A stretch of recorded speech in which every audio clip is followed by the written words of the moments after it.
저희가 길을 내시는 하나님 사도행전 15장 36절에서 16장 10절까지 말씀을 가지고 같이 주의 말씀을 살펴보기를 원합니다.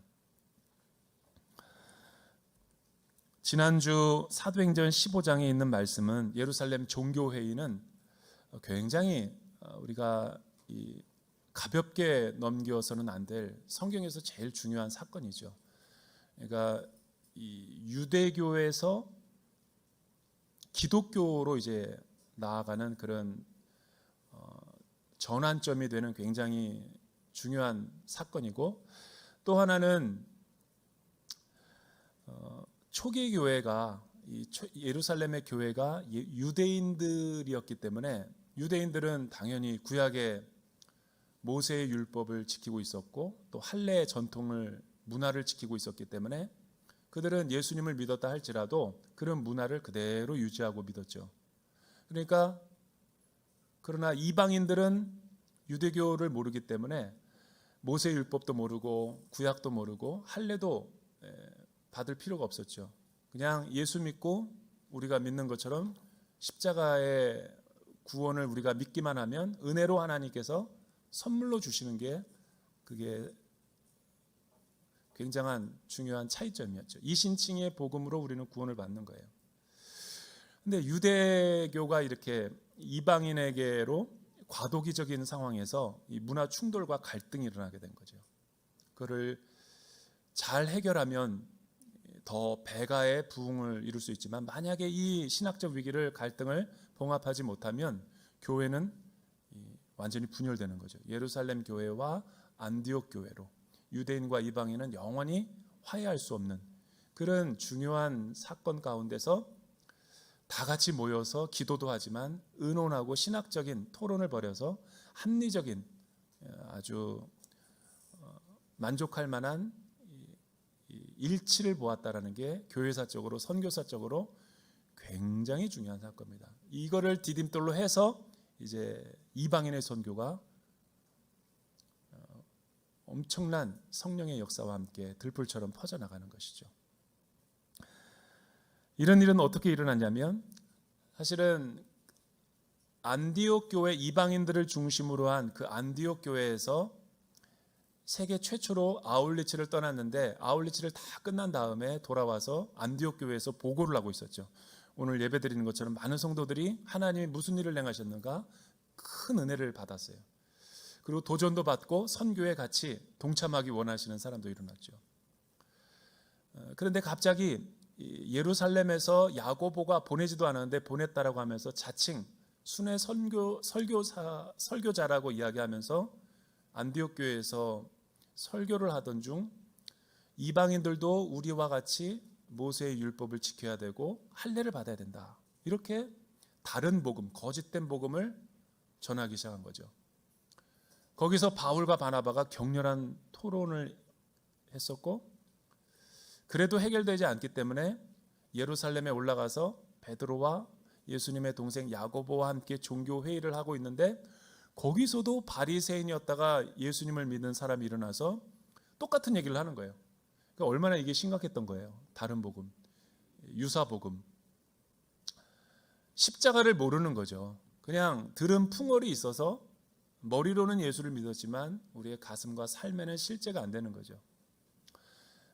그래서 베드로와 야고보가 정리를 해줘서 이게 이제 16장부터는 바울의 아주 중요한 이방인 선교가 진행되어지는 그런 역사가 오늘 말씀부터 이제 시작되는 겁니다. 그런데 교회가 부흥하면 항상 이단들도 같이 부흥하고요.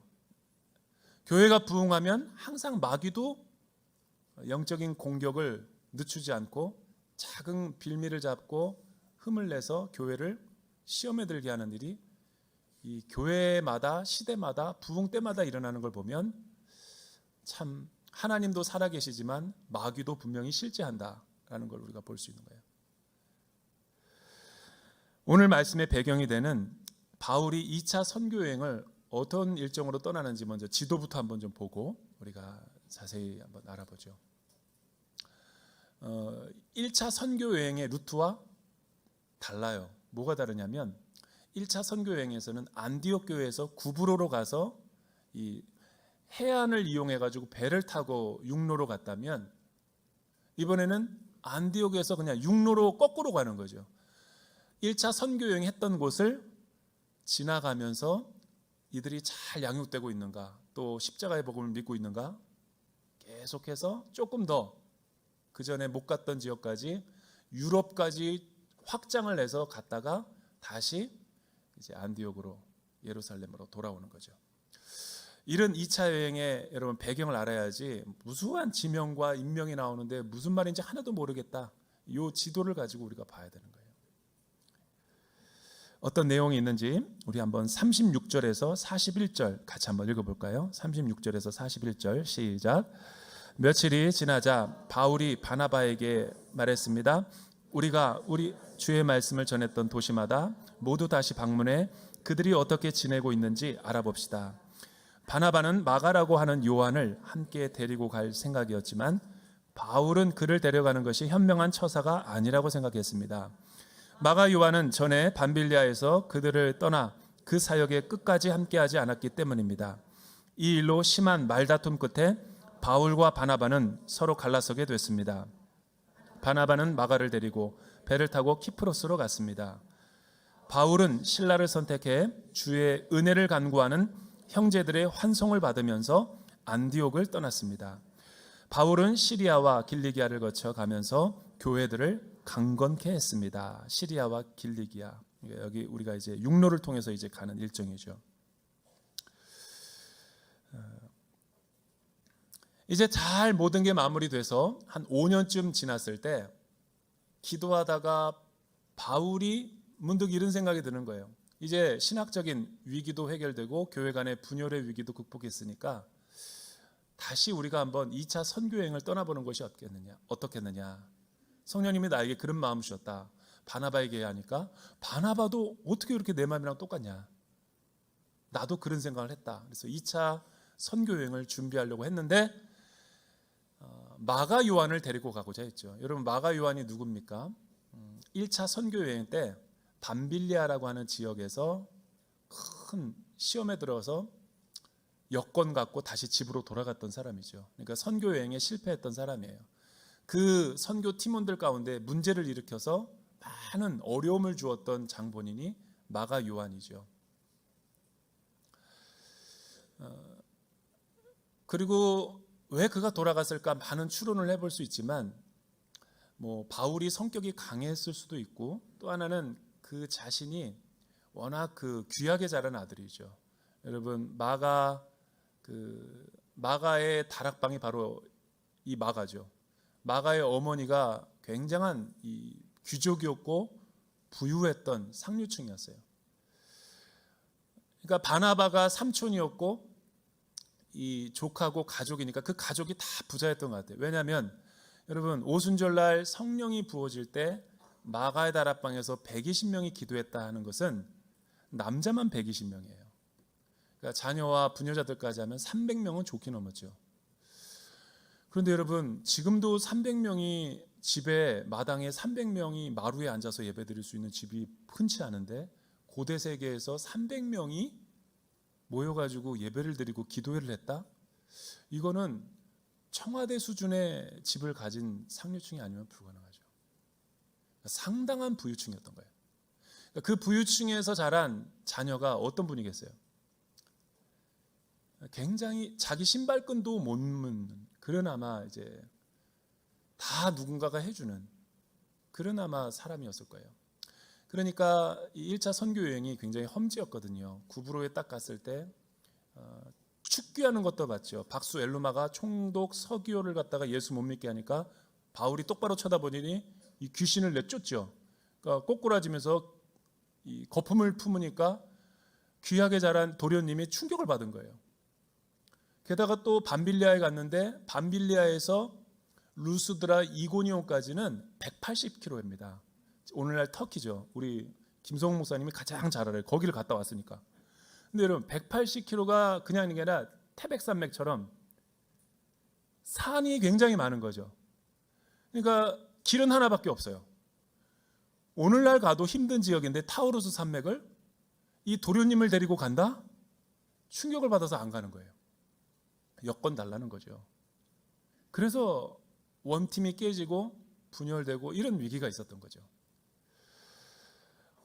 이런 상황 가운데서 바나바가 마가 요한을 또 데리고 오니까 맞자만 들어가도 바울은 싫은 거예요.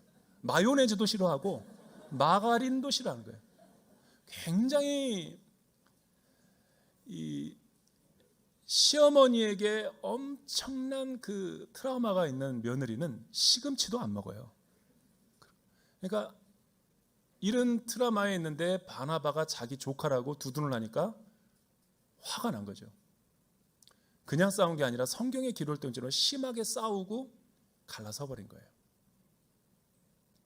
그리고 바나바는 마가 요한을 데리고 혼자 선교단체를 만들었어요. 그런데 이때부터 바나바의 이름은 한 번도 거론되지 않아요. 마가 요한도. 그러나 여기서부터는 사도 바울이 이제 바나바와 사울이 아니라 거꾸로 뒤집혀서 바울과 바나바로. 그런데 이 초대교회 지도자가 된 거죠. 여기서 바울은 안디옥 교회 공식적인 선교 여행의 파송을 받는 거죠. 그러니까 성경을 보면은 누구 손을 들어준 거예요? 바울이죠. 그런데 이렇게만 보기에는 뭔가가 성경이 약간 어폐가 있다 이렇게 느껴질 수가 있어요. 어쨌든 파송을 받아서 많은 신라를 데리고 선교 여행을 떠났는데 16장 1절서부터 10절 내용은 이겁니다. 이 루스드라와 이고니온을 갔는데 루스드라는 어떤 지역입니까? 굉장한 역사가 있던 지역이에요. 가장 1차 선교 여행 때 하이라이트였죠. 왜? 안진뱅이가 있었는데 안진뱅이를 일으켰을 때 기적과 표적과 능력이 많이 나타나서 그 마을 사람 전체가 다 집단 회심이 했을 정도죠. 또 이고니온까지는 20km예요. 그러니까 이런 모든 지역 가운데 놀라운 역사가 일어났는데 1차 선교여행 때 아마 이 바울이 행했던 일을 본 목격자가 있었어요. 디모데였어요. 근데 충격을 받고 이런 하나님의 나라의 제자로서 자기도 살기도 했는데 바울이 휙 가버리니까 못내 아쉬웠던 거죠.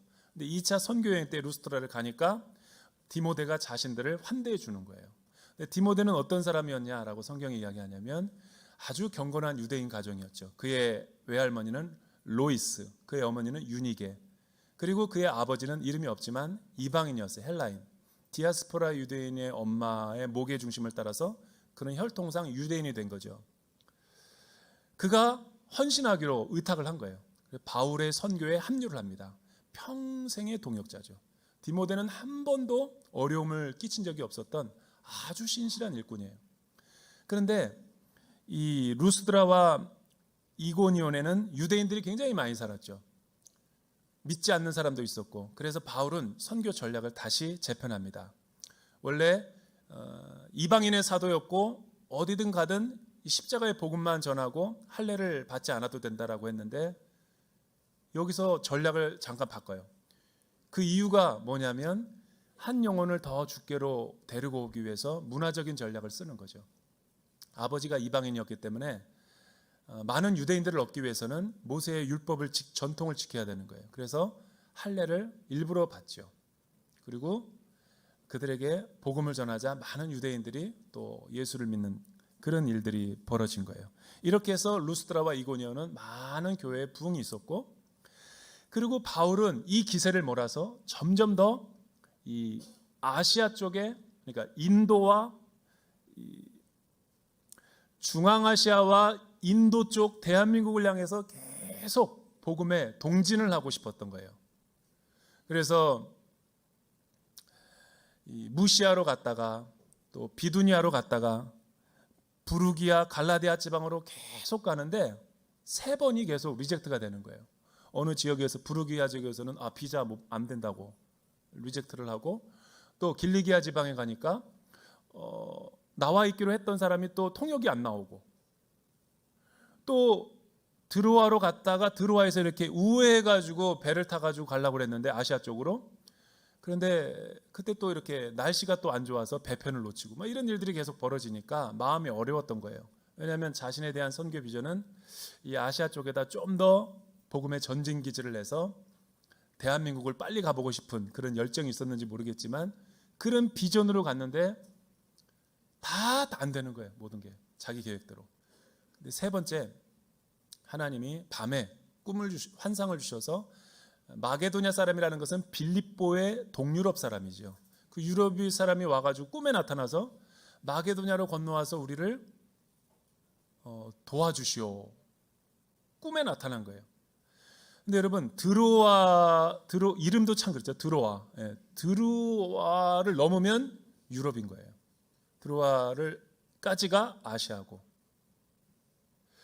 그런데 거기서 하나님이 꿈과 환상을 주셔서 막으시는 거죠. 아시아로 가지 말아라. 그래서 예수의 영이 막는 걸 알고 성령의 민감함으로 유럽으로 건너간 거죠. 이래서 최초의 유럽 교회인 빌립보, 다음 주에 보는 그런 교회가 나타나는 거예요. 여기서부터 이제 서구의 문화가 시작된 거죠. 여러분, 오늘 메시지가 저와 여러분들에게 주는 도전과 교훈이 뭘까요? 우리가 피상적으로 보면, 이제 바울이 주도권을 갖고 이방인의 사도로서 완전히 이제 자리를 잡았고 모든 것은 다 사도 바울 중심으로 해서 펼쳐지는구나 라고 생각하고, 교회가 바울의 편을 들어줬구나 라고 생각할지 모르지만 정반대죠. 성경을 보면 알 수 있는데, 여러분 베드로전서 5장 13절과 디모데후서 4장 11절을 우리가 한번 계속 읽어보죠. 자막을 띄워주면 같이 읽어볼까요? 시작.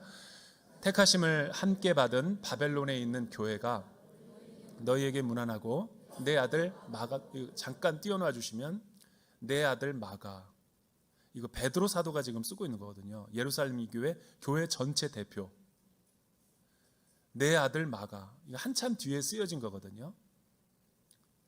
초대교회 내 아들 마가. 그 다음 성경 한번 보셨습니다. 같이 읽어보죠. 시작. 누가만 나와 함께 있느니라. 내가 올 때 마가를 데리고 오라. 그가 나의 일에 유익하니라. 이거는 계속 그대로 두시면, 이 디모데 후서는 사도 바울이 1차, 2차, 3차 그 이상의 선교여행을 다 마치고 로마 감옥에 갇혀서 죽음을 앞두고 있는 노년의 사도 바울인 거예요. 마지막 유언으로 기록한 편지거든요. 그런데 이 옥바라지를 누가 하고 있냐면 사도행전의 저자 누가가 같이 지금 마지막을 임종을 지키고 있는 거죠. 그리고 내가 올 때 누군가에게 이 디모데 후서를 보낼 때 인편으로 꼭 마가를 데리고 와라. 왜? 그 이유가 뭐냐면 그가 나의 일에 유익하니라. 많은 도움을 주고 있다는 얘기죠. 여러분, 이 마가가 쓴 신약 성경 최초의 성경이 마가복음이죠. 이 마가복음을 보고 마태, 누가, 요한복음이 썼거든요. 어떻게 나고자가 교회 리더십으로 우뚝 서게 될 수 있을까?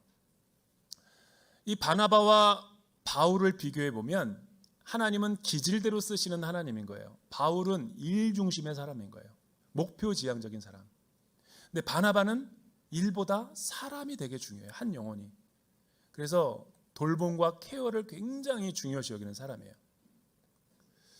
근데 겉으로 피상적으로 봤을 땐 일이 되는 것을 보면 바울이 일을 잘하고 또 사람을 이렇게 조직을 잘하고 설교를 잘하니까 많은 사람들을 끌어모아서 일사천리로 된 것 같지만, 사실은 성경이 말하고자 하는 것은 그 반대죠. 여러분, 바울을 누가 데리고 왔어요? 아라바 광야와 다소에서 바나바죠.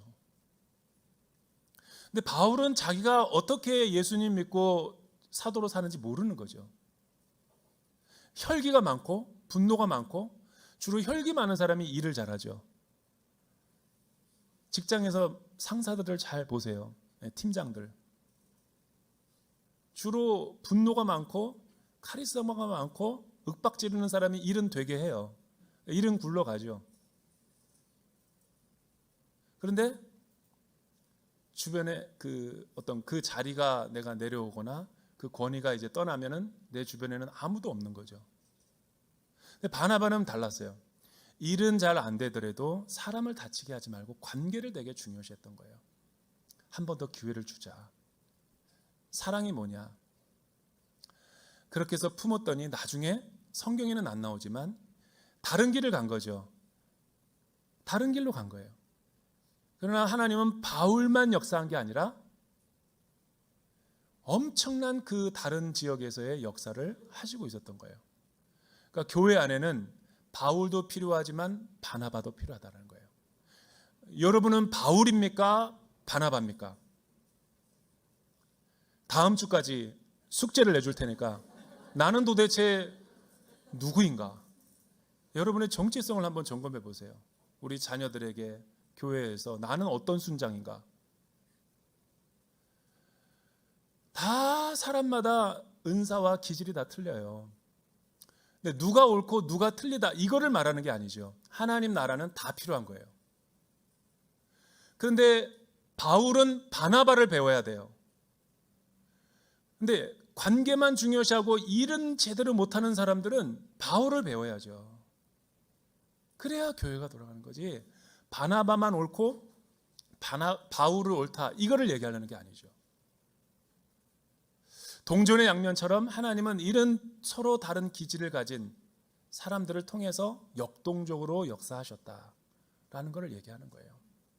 그러나 내가 개인적으로 요즘에 느끼는 거는 바울보다는 바나바가 더 맞는 것 같다라는 생각이 들어요. 왜? 여러분, 교회는 어머니와 같은 신앙 공동체죠. 아버지만 있어서 안 되죠. 어머니가 사실은 뒤에서 잘 아름아름 우리 수많은 성도님들, 대전오늘교회 세종교육관 성도님들이 이 바나바와 같은 성도들이 되게 많아요. 그래서 사실은 교회가 성숙한 거죠, 되게. 이 교회는 일 잘하는 사람만 필요하지 않아요. 여러분, 정말 그 바나바와 같은 사람이 많아야지 교회는 행복하고 세상과 다른 예수님의 그 사랑을 느낄 수가 있고 하나님의 피난처가 될 수 있는 거죠. 배추는 7번 죽는다 그래요. 우리가 먹는 배추는 밭에서 뿌리채 뽑힐 때 한 번 죽고, 그리고 또 소금에 절이기 전에 칼로 베인다 그래요. 4조각을 내서 씻고 2번 죽죠. 그 다음에 소금에 절여서 이 뻣뻣한 게 다 사라지고 풀이 죽도록 3번 죽죠. 그리고 까나리 액젓과 많은 이 고춧가루와 해가 양념을 버무려 가지고 4번 죽이죠. 그리고 다 맛있게 담근 김치를 갖다가 옛날에는 장독대죠, 항아리. 요즘은 딤채, 냉장고에다가 다 숙성을 시켜서 일단 또 매장하죠. 얼어 죽이죠. 5번 죽죠. 그리고 또 식탁에 꺼낼 때 6번 죽이죠. 썰어야 되니까 먹기 좋게. 그리고 내 입에 들어왔을 때 마지막 7번 죽는 거죠. 신앙생활을 잘 하려면 배추와 같아야 되는 거예요. 자아가 죽어야 돼요. 아멘 4사람 했어요. 여기는 주로 안 하는 것 같아요. 여러분, 아울리치와 여름 캠프 사역이 많을수록 마귀가 틈탄다고 그랬죠. 왜 마귀가 틈탈까요? 너무 나와 다르거든요. 순모임 보십시오. 예수님의 12제자 같아요. 너무 달라도 너무 달라. 그러니까 코드 맞는 사람끼리만 대화하잖아요. 아울리치를 누구와 갑니까? 나랑 척척 손발이 맞는 사람을 데려가고 싶지, 마가 요한과 같이 일 못하는 사람 데려가고 싶겠어요? 문제만 일으키는 트러블 메이커? 은연중에 나도 그런 기질이 있는 거예요. 그러나 바나바와 같은 자세가 필요한 거예요. 그 사람 내가 안 붙잡아주고, 내가 아울리치 안 데려가고, 내가 순모임 안 데려가고, 내가 교회 가지 않으면 누가 데려가? 사실은 나도 마가 요한이었던 거예요. 예수님이 기다려주고 인내해주고 또 기회 주고, 그래서 내가 오늘 이 자리에 있는 거잖아요. 바울은 죽기 직전에 배추가 된 거예요. 내 아들 마가를 데리고 오라. 화해했다라는 거죠. 내가 그때 착각했다. 일이 중요했는데 아니더라. 그러니까 여러분, 우리 안에는 이런 십자가의 영성, 자기 부인의 영성이 필요한 거예요. 여러분, 우리 이번에 여름 사역이 많이 있을 때 이 공동체를 아주 열매가 많이 맺게 하기 위한 방법이 있어요. 교회가 부흥하는 방법은 사랑으로 소문나는 것은 딱 하나예요. 내가 죽으면 교회는 살아요. 내가 살면 교회는 분열돼요. 기도하겠습니다. 사랑하는 주님, 우리가 아직 죄인 되었을 때 예수님께서 십자가를 통해서 길이 참아주시고 인내해 주시고 대신 속죄의 복음으로 대신 죽어주셔서 나를 구원하여 주셨습니다. 그 놀라운 사랑과 은혜를 받은 자라면 내가 이제 어떻게 살아가야 되겠습니까?